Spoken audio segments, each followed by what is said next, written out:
Jimmy Savile has been convicted of raping underage girls. Ray Teret abused 11 victims, one as young as 12. One lawyer said it's the closest Jimmy Savile's victims will ever get to justice. A warning, this report from Sky's Mike McCarthy does have flashing images. Mr. Teret, what do you have to say to the victims?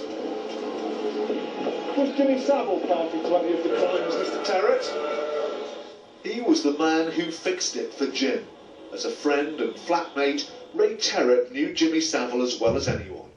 He shared his secrets and his predatory behaviour towards young girls, as this woman discovered after being groomed and raped by Teret when she was just 14.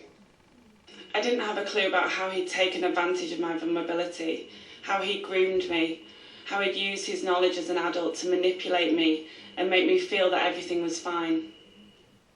Prosecutors in Teret's case paid tribute to the women who had given evidence. The victims in this case have lived with the reality of what Ray Teret did for many years.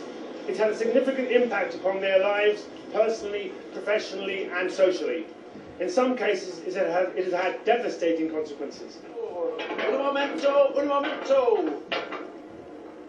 This is me. Let me introduce you to Ray Teret. Long after his 60s heyday had passed, this was Teret's attempt to secure a television career. But according to the man who produced the showreel, the DJ had a somewhat inflated idea of his own charms. He always seemed a bit of a fantasist. Certainly he thought he was totally irresistible. Despite the unfortunate nickname Ugly, Teret was keen to promote himself as a sex symbol, an idea that may have been dismissed as comical had it been confined to his own imagination. I was told that Savile had donned his balaclava and they'd gone out in one of their cars, parked outside the bus station, and were sort of eyeing up young girls from the local grammar school. He may have had access to the brightest celebrities of the day, but away from the cameras, Teret was singling out vulnerable, starstruck young girls drawn to the apparently glamorous world of 60s club life.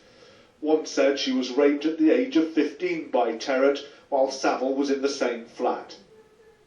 It was publicity about Savile's crimes following his death that prompted the victims to come forward to report Teret. He told me he'd done me a favour. That's what he said to me. Those were his words, you know. You can go now and you can go with who you like. You'll be absolutely fine and you don't have to worry about it anymore. It's like he'd done me a good turn. Ray Teret told police that he didn't know most of the women who came forward and had never met them. But one of his victims remembers seeing messages on his bedroom walls, and when police removed the wallpaper many years later, there they still were.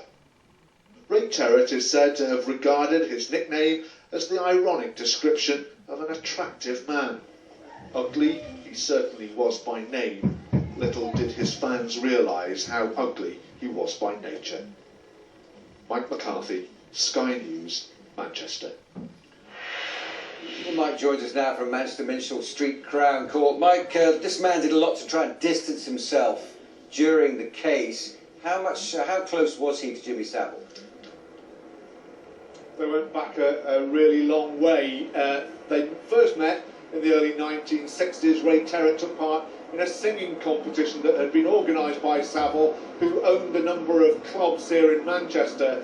Clubs that Teret worked in. Savile took him on. He employed him as something of an understudy. Ray Teret became his confidant and, as you've heard there, his flatmate. They shared a lot of interests, not least their predatory behaviour, and it was evidence about that led, I think, to the dramatic scenes when the case ended in Crown Court today.